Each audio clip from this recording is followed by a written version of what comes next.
everybody? My name is Robbie Kessler, RoboProd Gaming Kessler. Today we are playing some Stanley Parable today, actually. This is part 3, I think, of the series. So, let's begin. We're gonna do it. No, the last time, we just ran right through it. Now, this time we're gonna actually not follow the guy's direction. And hopefully things will go the way that we, hopefully it'll go awesome or bad. I don't know how it's gonna go, but who knows.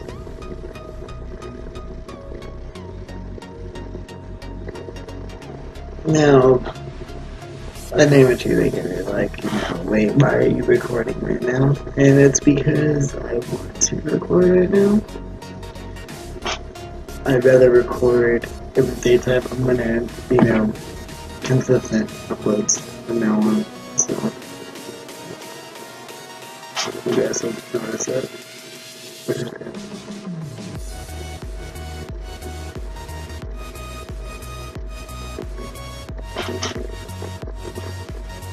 Now that I've actually come up figure out, it's all gonna be continuous now, but we're gonna keep it going.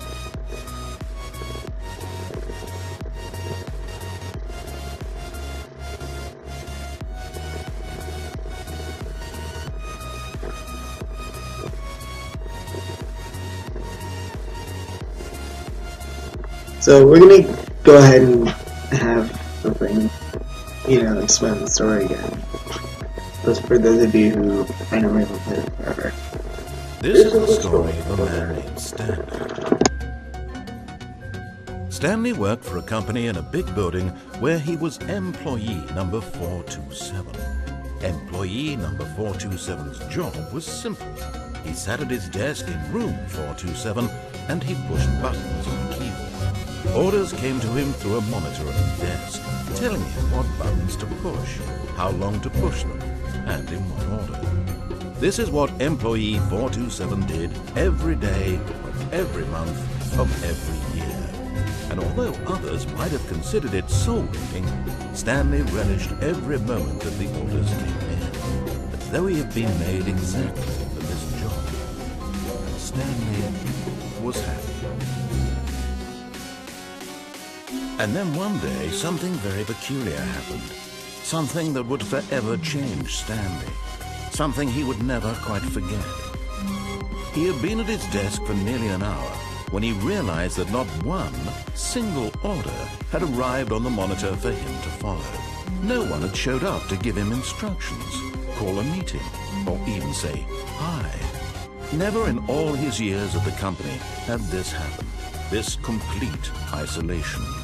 Something was very clearly wrong. Shocked, frozen solid, Stanley found himself unable to move for the longest time. But as he came to his wits and regained his senses, he got up from his desk and stepped out of his office. Okay, so that was the, main thing. So now we're gonna keep going. I just kind of from all his coworkers were gone. What could it mean? Stanley decided to go to the meeting room. Perhaps he had simply missed a memo. Alright, so like I said, guys, we're gonna go ahead and start kind of we're gonna get some of the endings. Stanley came to a set of 2 open doors. He entered the door on his left. Do I want to enter that door? Yeah. Oh, 2. This was not the correct way to the meeting room, and Stanley knew it perfectly well. Perhaps he wanted to stop by the employee lounge first, just to admire it. Yes, truly a room worth admiring. It had really been worth the detour after all, just to spend a few moments here in this immaculate, beautifully constructed room. Stanley simply stood here, drinking it all in. Yeah, this room. Oh, I could go for a drink. Yes, really worth it being here in the room. The room so utterly Alright, so back to... But eager to get back to business, Stanley took the first open door on his left. Do I want to... Restore... Yeah, I'm not gonna do that. Stanley was so bad at following directions, it's incredible he wasn't 5 years ago. Look, Stanley, I think perhaps we've gotten off on the wrong foot here. I'm not your enemy, really, I'm not. I realize that investing your trust in someone else can be difficult, but the fact is that the story has been about nothing but you all this time. There's someone you've been neglecting, Stanley. Someone you've forgotten about. Please, stop trying to make every decision by yourself. Now, I'm not asking for me, I'm asking for her. Who is her? This is it, Stanley. Your chance to redeem yourself. To put your work aside. To let her back into your life. She's been waiting.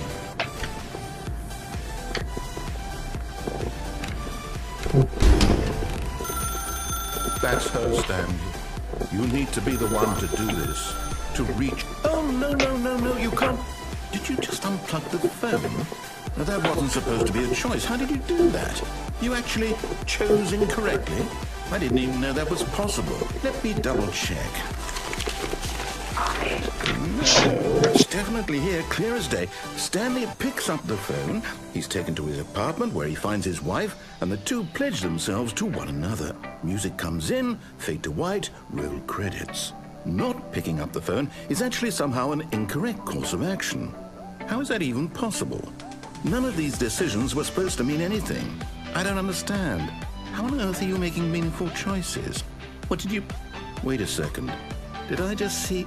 No, that's not possible. I can't believe it. How had I not noticed it sooner? You're not Stanley.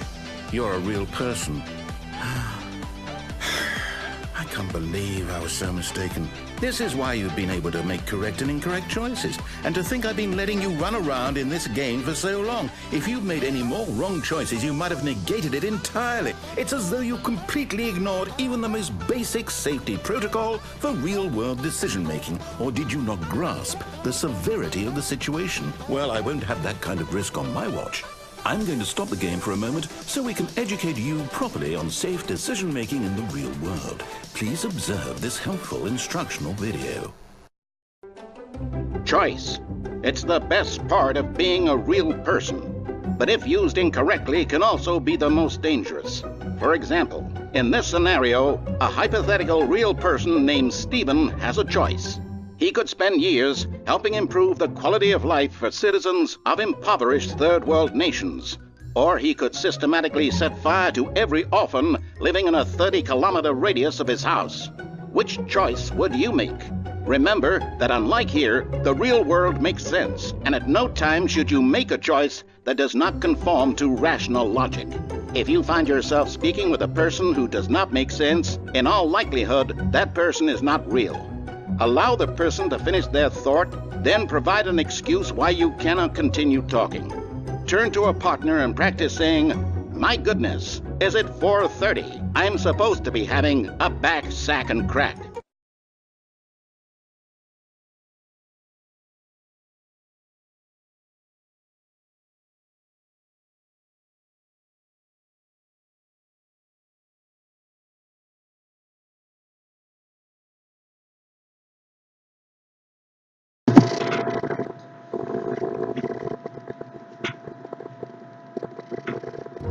Excellent.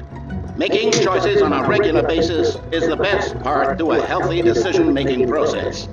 Most medical professionals recommend making at least 8 choices per day. Do you make more than 8? Less?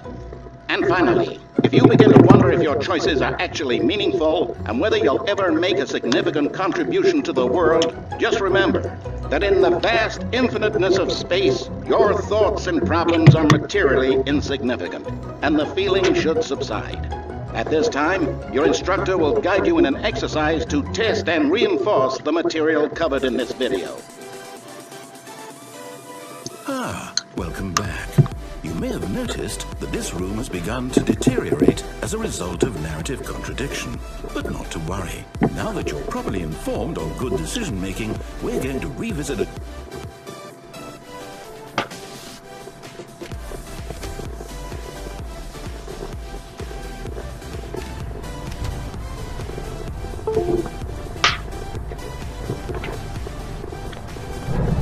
Now that we know your choices are meaningful, we can't have you jumping off the platform and dying. Imagine the main character dying senselessly halfway through the story. That story would make no sense at all. We just need to get you home as soon as possible before the narrative contradiction gets any worse. Unfortunately, it seems this place is not well equipped to deal with reality.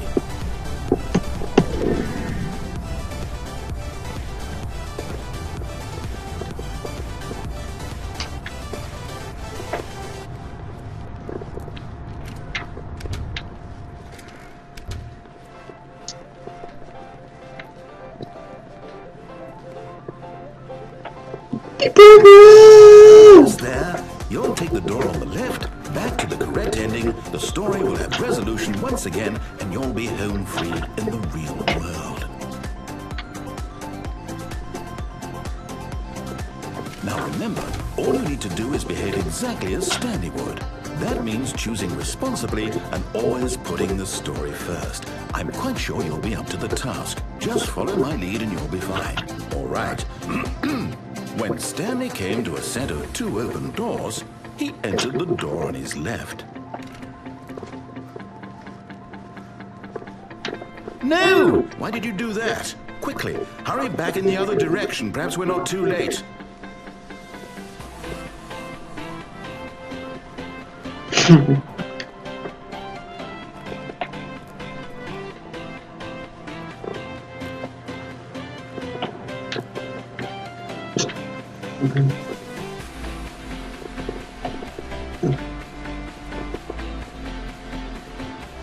Oh, it's ruined. I can't believe, after everything we talked about, that my story, you've destroyed my work.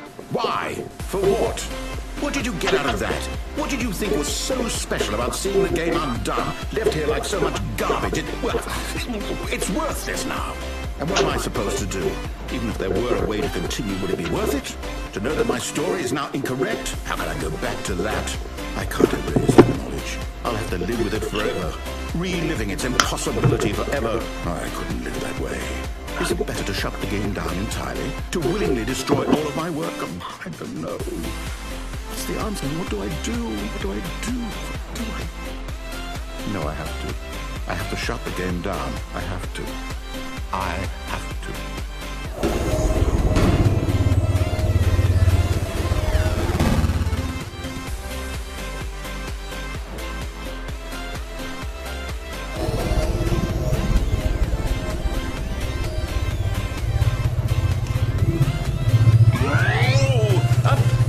I'm here. I'm still here. Here in this pile of rubbish. With you. You, who thought you were so clever. Now look where we are. My entire game is destroyed. It was the only thing in the world that was mine, and you ran it into the ground. What, did you think that would be funny? You just had to see? Didn't I impress upon you how important it was to be like Stanley? He actually knows how to do what I tell him to. He understands that if I say to do something, there's a damn good reason for it. That thought hadn't even occurred to you, had it? That there's a world outside of you? You're a child. Oh, my story.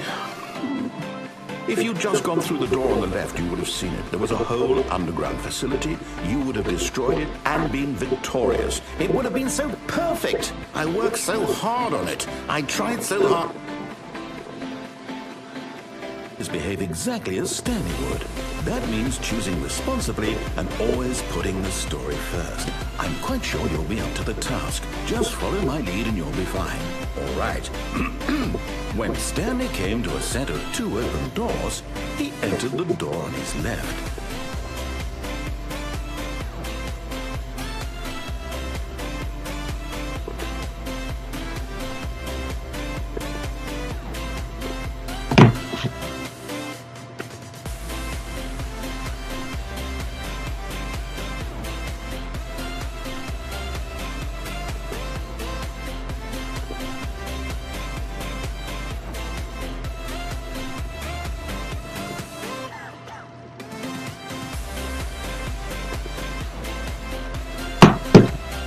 You can dance there.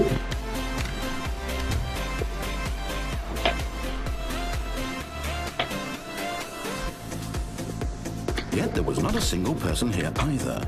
Feeling a wave of disbelief, Stanley decided to go up to his boss's office, hoping he might find an answer there. I can't open up the broom closet. Coming to a staircase, Stanley walked upstairs to his boss's office. Okay guys, that's where we're gonna stop for today. Hopefully y'all enjoyed this video. I will talk to y'all later. Make sure you do like this video, subscribe, hit the notification bell, that way you're able to get the notifications as to whenever I upload, which I'm going to try to do daily uploads, which it may be possible. You know, I'll find time.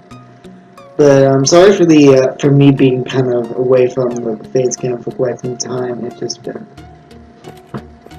But alright guys, talk to you guys later.